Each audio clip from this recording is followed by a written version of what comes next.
L'arrêt des traitements du cancer du sein ne signifie pas la fin de votre prise en charge.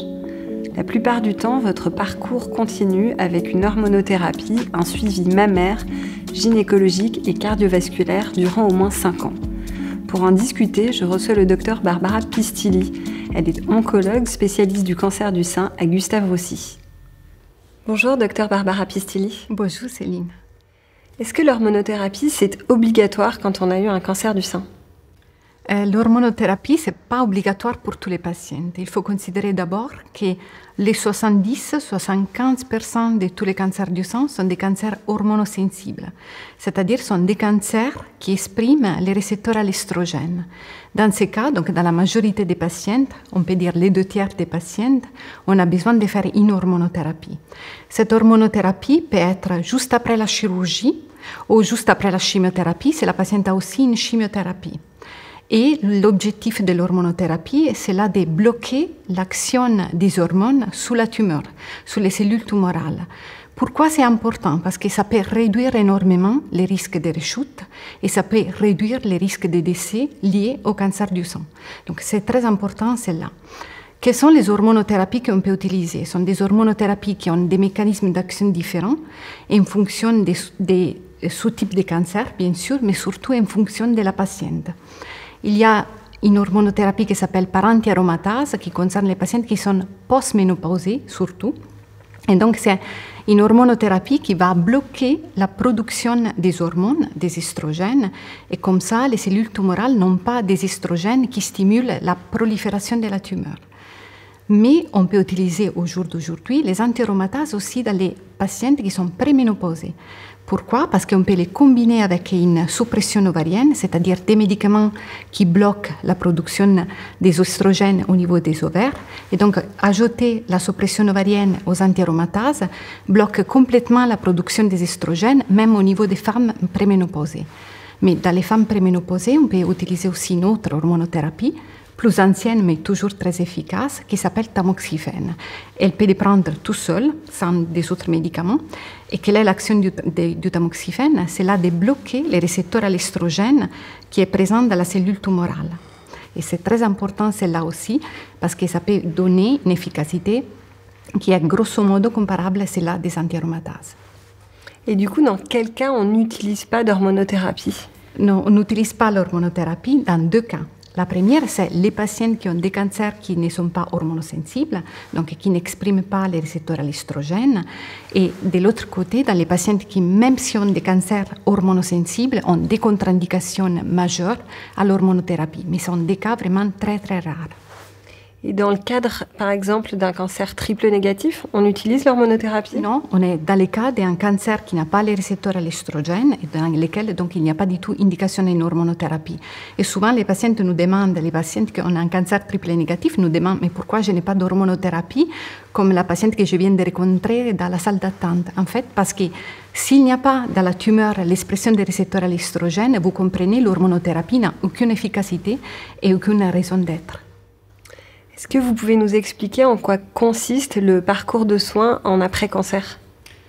Les parcours de soins après cancer, après les traitements principaux du cancer, on peut dire après la chirurgie, la radiothérapie s'il y a une radiothérapie, après la chimiothérapie s'il y a eu une chimiothérapie, c'est un parcours de surveillance. Des surveillances de quoi? Des surveillances d'abord des effets secondaires.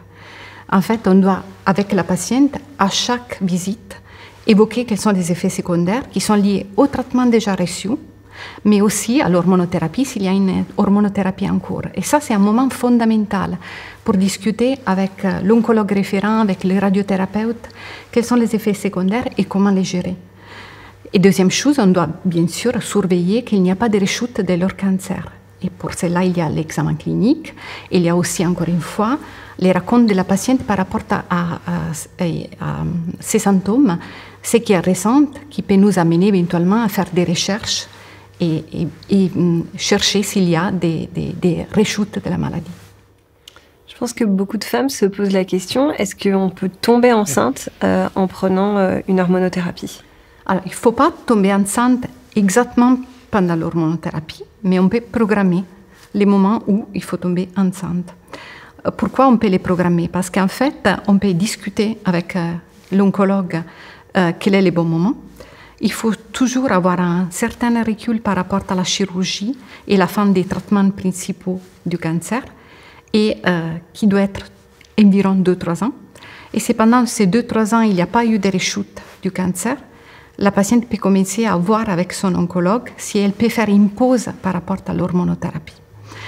Cette pause doit être faite d'abord en discutant avec la patiente quels sont les risques de faire une pause thérapeutique, et après avoir réalisé tous les examens qui excluent la présence des rechutes. Donc faire un TEP scanner ou un scanner thoraco-abdominopelvien, une IRM mammaire, un bilan cardiologique. Si tous les examens sont négatifs, à ce moment-là, la patiente peut arrêter l'hormonothérapie. Environ, nous donnons une pause thérapeutique qui est d'une durée de 1 an ou même 2 ans. Et dans cette pause, la patiente peut essayer d'avoir un enfant. Mais il ne faut pas qu'elle essaye tout de suite après l'arrêt, après l'interruption de l'hormonothérapie. Pourquoi? Parce que l'hormonothérapie peut être tératogène, donc elle peut être très toxique pour l'embryon. Donc il est important que d'abord la patiente élimine complètement les médicaments de son corps, et après elle peut tomber enceinte. Donc il faut toujours attendre au moins 3-4 mois de l'interruption de l'hormonothérapie avant d'essayer d'avoir un enfant. Combien d'années il faut pour passer de la phase de rémission à la phase de guérison? Je pense que toutes les patientes et patients se posent cette question. C'est une question en fait à laquelle on ne peut pas donner une réponse qui est la même pour tout le monde. Il faut distinguer un petit peu parce qu'il y a des patientes qui avaient un cancer très petit au début, qui n'avaient même pas une atteinte ganglionnaire. Et aussi, il faut distinguer par rapport à la biologie de la tumeur, parce qu'il y a des cancers qui sont plus agressifs sur le plan biologique, qui peuvent donner des rechutes plus précoces pendant les premiers 2-3 ans, comme les cancers triplés négatifs. Il y a les cancers, par contre, hormonosensibles, qui pourraient donner des rechutes plus sur le long terme.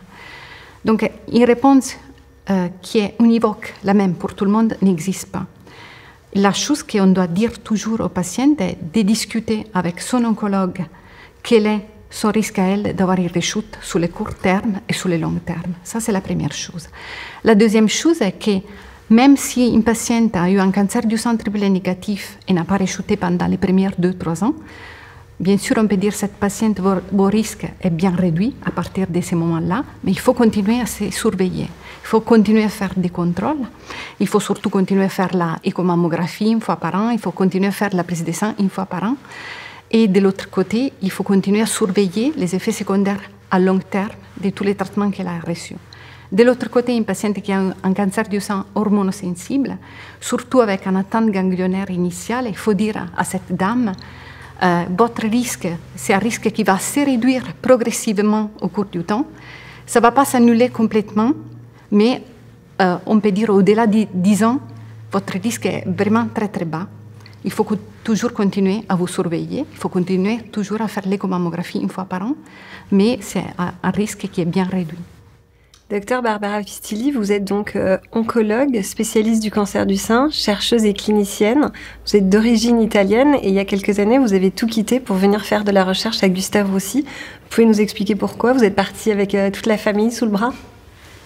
Parce qu'en fait, Gustave Roussy, c'est pas par hasard qu'il est le 5e centre au monde pour la recherche sur les cancers.